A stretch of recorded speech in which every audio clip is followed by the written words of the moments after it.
Hello and welcome to the Morning After. We have a great show for you, including a look at the mobile barber shop and the Harry Potter exhibit in the library.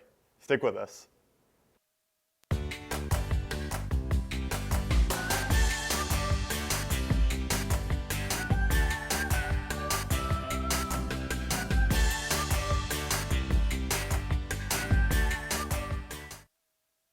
Hello and welcome to the Morning After.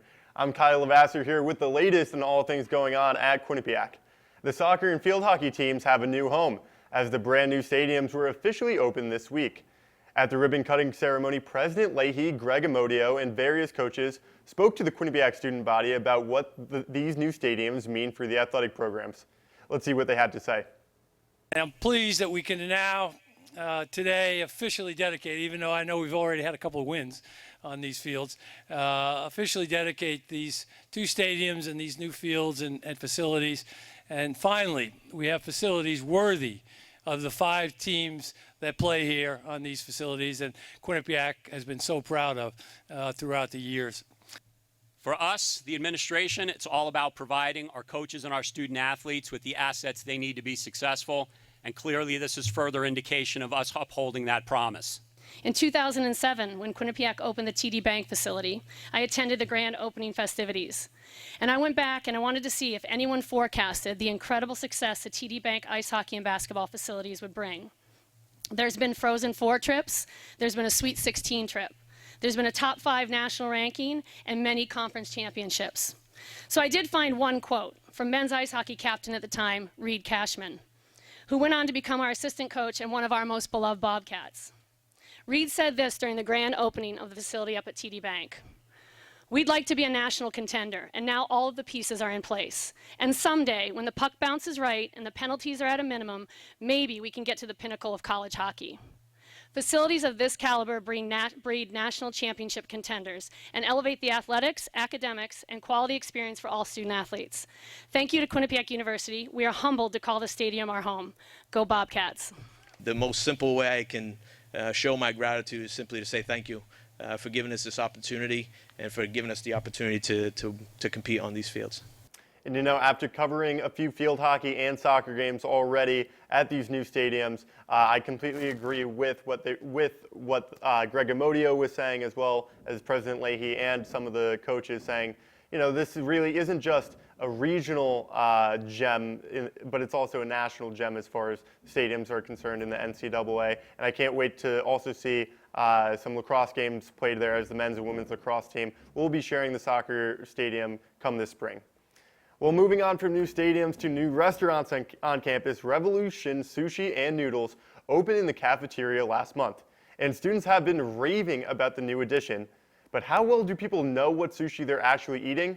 We had Q30 members taste test their sushi and give guesses. Let's see what they think. What is up, guys? I'm Matt Halpin. And I'm Sean Raggio. Kayla. I'm Chris. And we're going to be trying some of the sushi today. I've never had it before, Neither have I. so this will be really interesting. We're gonna eat some sushi. All right, ready? Right off the Right. bat, it feels like rice. I think rice is a heavy piece of sushi. See, this one smells spicy, so honestly, I don't know what it is. It's not much of a smell. I'm gonna put it in my mouth now. Kayla, you know what they say, ladies first, so I want you to try it first. Oh, thank you so Yeah, much. no problem. That's so polite of you. Chivalry isn't dead. No.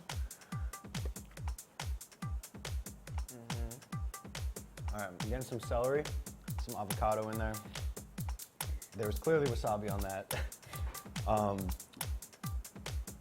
You just ate rice. You didn't even any of it. Wasn't very good. Wasn't very good. I give it like a 4 I give like a, out of 5? out of 10. Out of 10. Oh, out of 10. I give like a, yeah, I go around a 4. Okay, I'm gonna give you a healthier bite than that, because you shouldn't even just bite through the whole rice portion of it. It's so weird.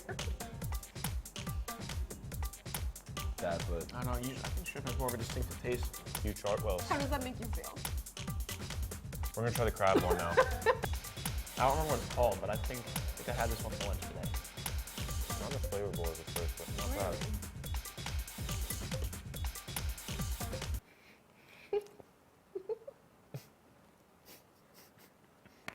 sushi out there. Maybe other than spicy tuna, if it's got some crunch to Spicy salmon. it. Okay. Spicy salmon. Like, so this one I'm feeling better about. Feeling good? I'm feeling good. Let's try it.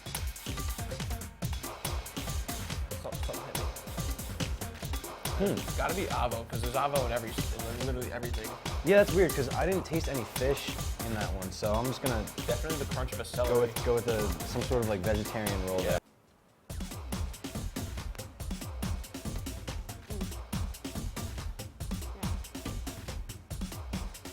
Well, I'm a fan of this one. So I'm sure none of these three are actually proudly served in Japan. This is all fake sushi. They definitely don't fry their shrimp, so I don't know. Maybe have it again. Maybe. Maybe. I would definitely have it again. All right.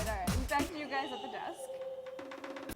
Thanks so much, guys. And as someone that loves sushi, I gotta admit I'm a little disappointed from what I've seen so far with Revolution Sushi. For $10 a roll, I'm expecting a little more when I can go right down the street to Sakura and get a roll for about $3 that's just as good. So we'll see. Maybe I'll give it another chance. But anyway, let's take a look at this week's weather. Let's look at the 7-day forecast.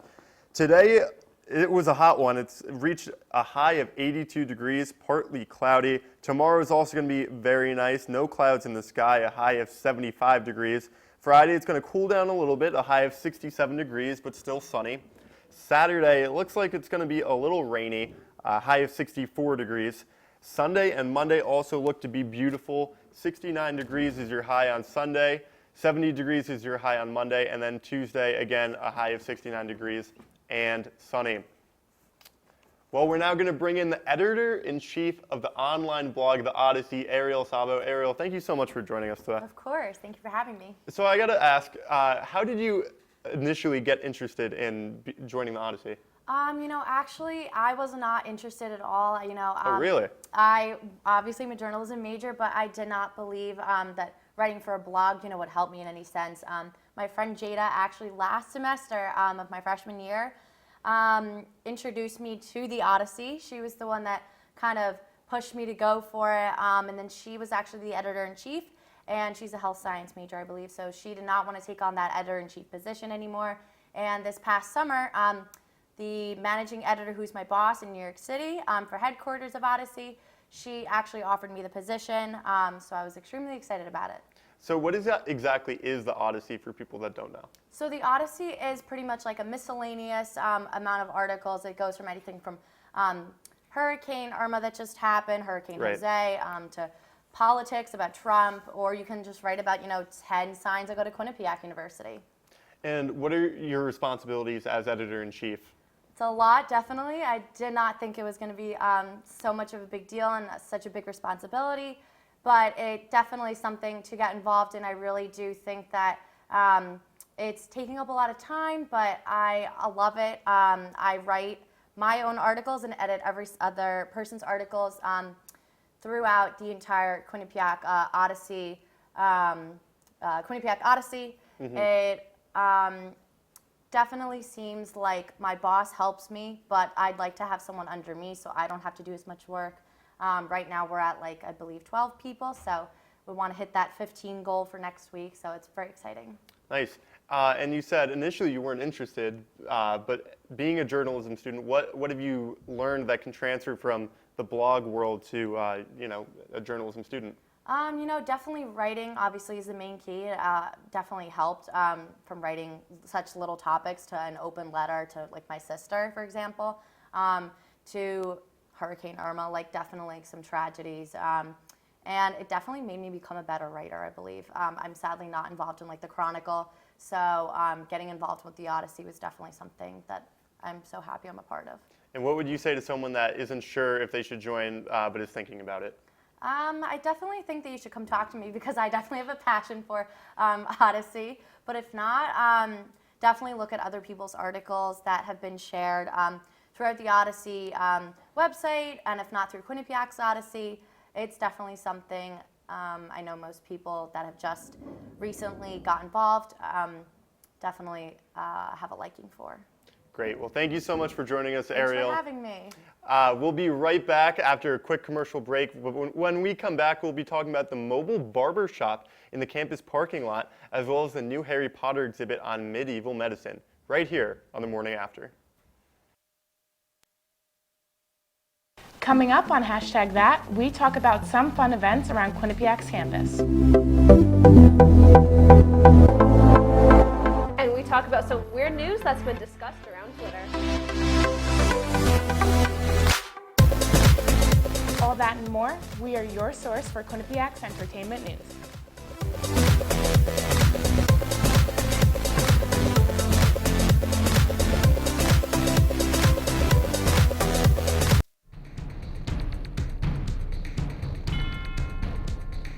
Whether you're on the quad, in your room, or heading to class, tune in to Q30 News. for stories by student journalists you can trust. We are covering the latest here on campus and in surrounding areas. Get the news you need to know every Wednesday night.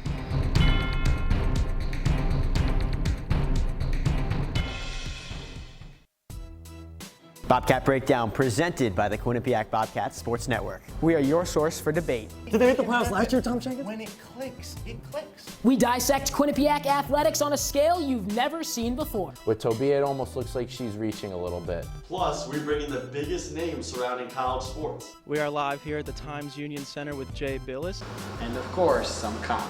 But you can only have so much arena food. I think you're crazy. Bobcat Breakdown. Tuesdays at 9:30.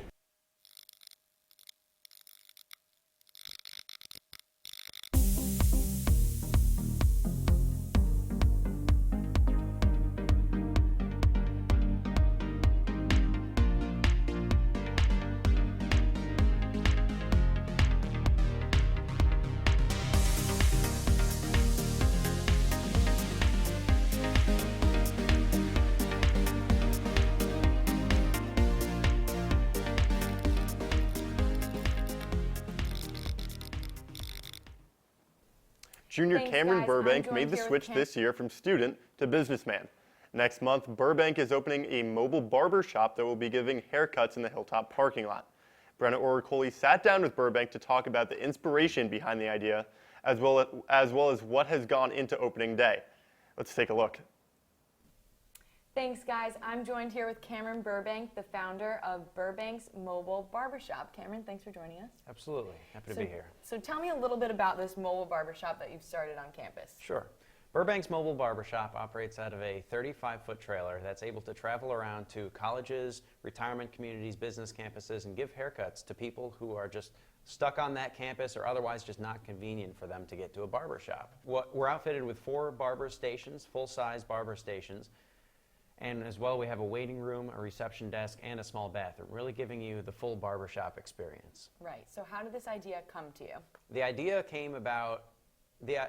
actually came about my sophomore year, but it all started freshman year when I just couldn't get a haircut. So being a freshman, I couldn't have a car on campus, and it really bothered me that I would have to wait till I got home to get a haircut because it just wasn't convenient for me to get down the street and try to find a good, reputable barbershop. Right. And then sophomore year rolled around, and even though I had a car, it just still was not convenient to get off campus to try to go somewhere. And the idea came about when I was thinking, why don't we have a barbershop on campus? And I found out that it's not a good business decision to put a barbershop in a brick and mortar building on campus because you're not able to do anything for the duration of the summer. Right. And you're not able to maintain people coming through all the time. So why not move it around so we can work with different markets and be able to maximize our traffic in the barbershop. So it's not only a good business decision for us, but it also allows people to have a barbershop as close to where they are as possible. Right. And I mean, you've had to work with the school to allow them to have your barbershop on campus. Can you tell me about how that's been going with the school? Yeah, absolutely. I've been working with the school since really the start of this idea. So the first business plan came up and started working with that. I was able to sit down with Mark Thompson, present it to him, and he was very excited about the idea. He certainly thinks that it's a great opportunity for not only the students, but for the school to be able to provide another thing to the students. So it really works well on both sides, not only with the school, but myself. And they've been very helpful in talking me through what the standard operating procedure for putting a business on campus like this, or a food truck or something like that is, and working to make sure that we are able to really have the best experience for the students. How do people sign up for getting haircuts? How does all the making appointments go? Sure. Right now we're starting out with a walk-in only basis.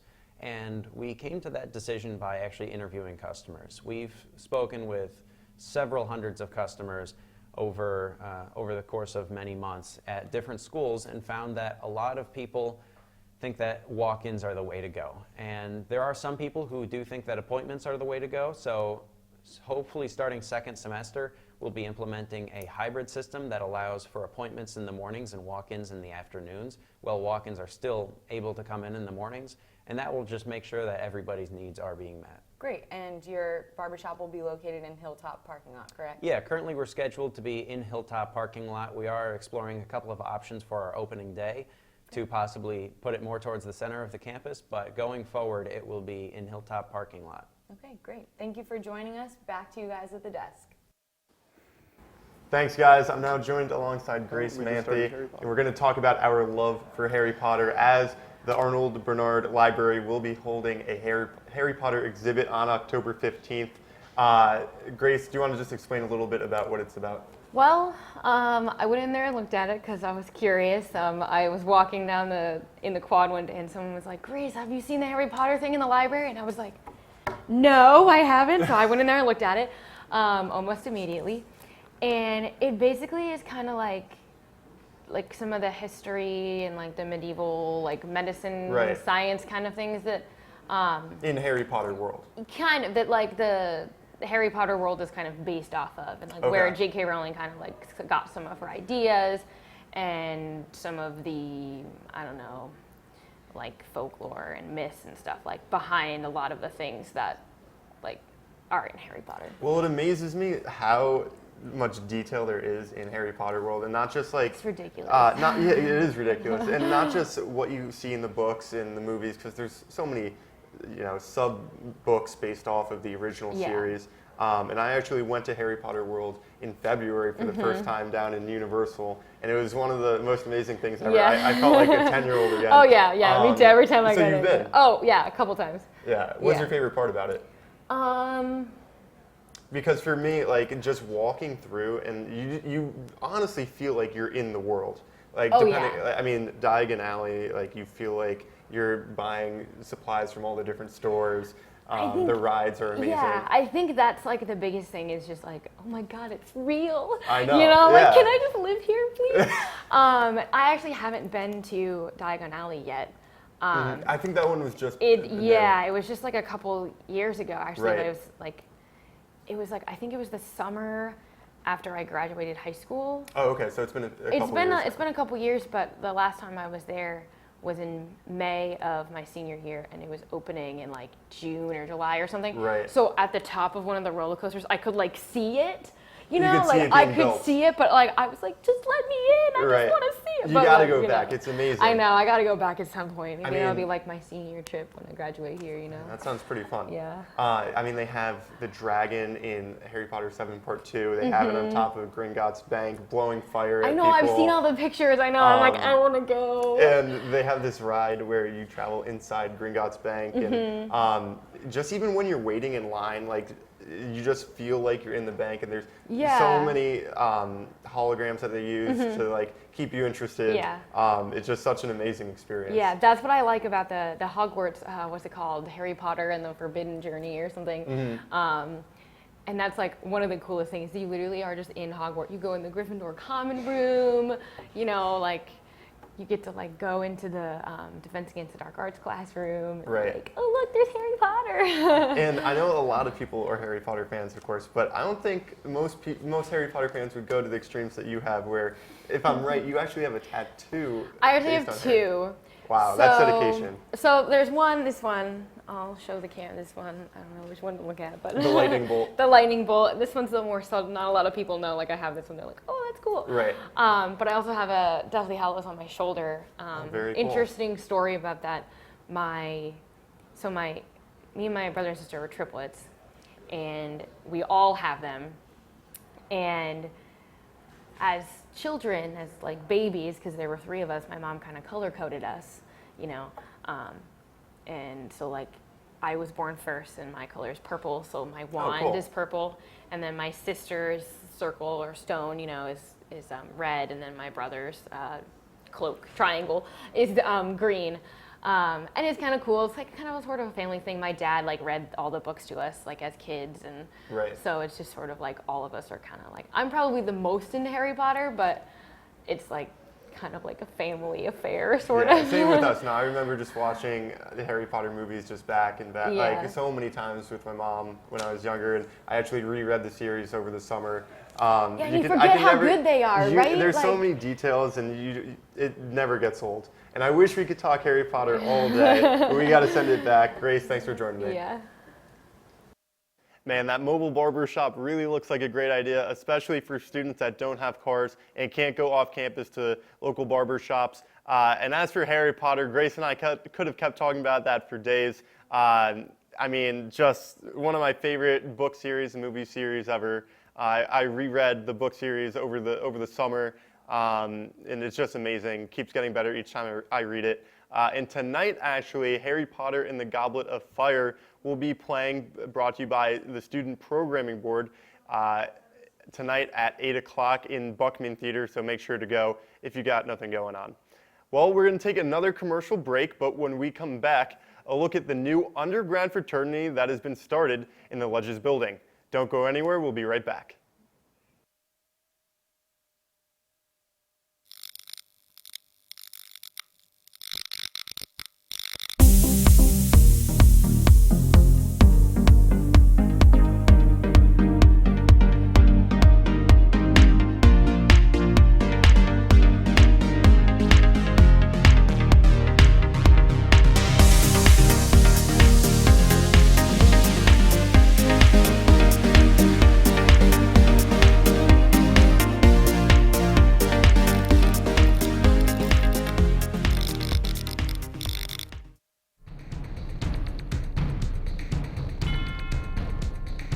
Whether you're on the quad, in your room, Or heading to class. tune in to Q30 News. For stories by student journalists you can trust. We are covering the latest here on campus and in surrounding areas. Get the news you need to know every Wednesday night.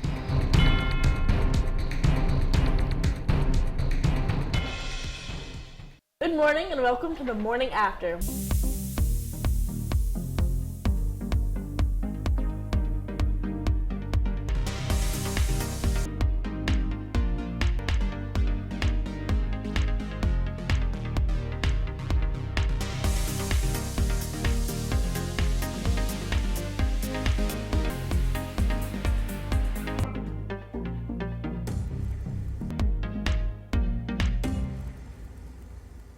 Coming up on Hashtag That, we talk about some fun events around Quinnipiac's campus. And we talk about some weird news that's been discussed around Twitter. All that and more, we are your source for Quinnipiac's entertainment news.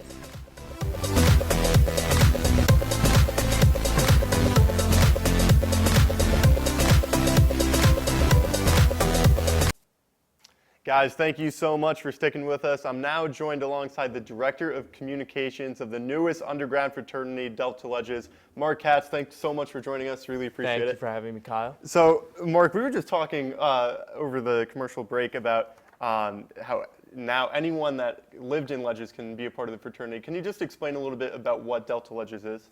Well, Delta Ledges is a brotherhood that is dedicated to making men of character. We are a fraternal organization that stays underground for the reasoning of not wanting to have too much oversight, while being able to be selective with our recruitment process, that being only Ledges being allowed. So, for example, you said that you lived in Ledges. I lived in Ledges my freshman So you year. could become a member of Delta Interesting. Ledges.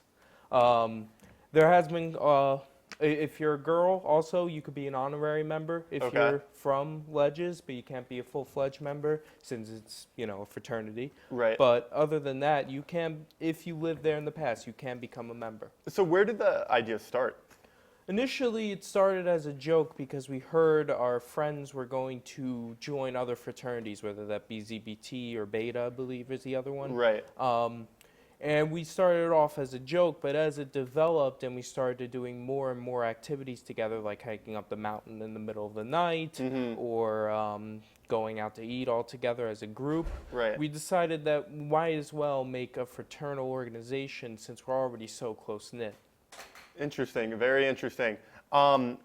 Yeah, so I mean, I don't know of any other underground fraternities, on campus at all. So what do you think are some of the similarities and differences compared to the fraternities that are represented on campus? Well, I would definitely say for the differences, we don't have as a big of a recruitment pool. We do not have, the only recruitment pool we'll have is literally freshmen and former people who lived in Ledges, and that won't be applicable until new freshmen, at least until next year. And as for older members like yourself, you used to live there. Right. But another big difference between us is that we run more as a democracy, a Greek-style democracy. We decide on all of our policies, all of our events, like, for example, a barbecue that we're having on this Sunday, free food for everyone, come by, right by Ledges. We decided that together, and we all pitched in $5 to get the charcoal, to get the food. But there's no annual dues, unlike other fraternal organizations. And you guys have events just like other fraternities, so? Yes, we now that we started to finally get in the full swing of school and we have a full feel for how things are working at Quinnipiac, we're starting to finally get our events, like, for example, the barbecue that we're holding on Sunday, probably around 1 or 2 before the hockey skirmish. Gotcha. Other than that, we probably will be doing a weekly basis, maybe 2-week basis of our events. Now, why Delta in front of Ledges? Was that, thought about? We thought about Alpha Ledges, we thought about Omega Ledges, but we thought what best rolled off the tongue was just Delta Ledges. Interesting. And how many members do you have in Delta Ledges right now? Approximately 15 to 20. We're currently expanding into upper Ledges as well as the first floor of Ledges. This all started in second floor, lower Ledges. Gotcha. And is there anything else you would say to anyone that's interested in perhaps joining Delta Ledges? If you want brotherhood over everything, join Delta Ledges. All right. Well, great. Thank you so much, Mark. I really appreciate it. My pleasure. Thank you, Kyle. Thank you very much. Well, thank you for all joining us here on The Morning After. Be sure to follow us and Q30 Entertainment on Twitter and Instagram, as well as Facebook.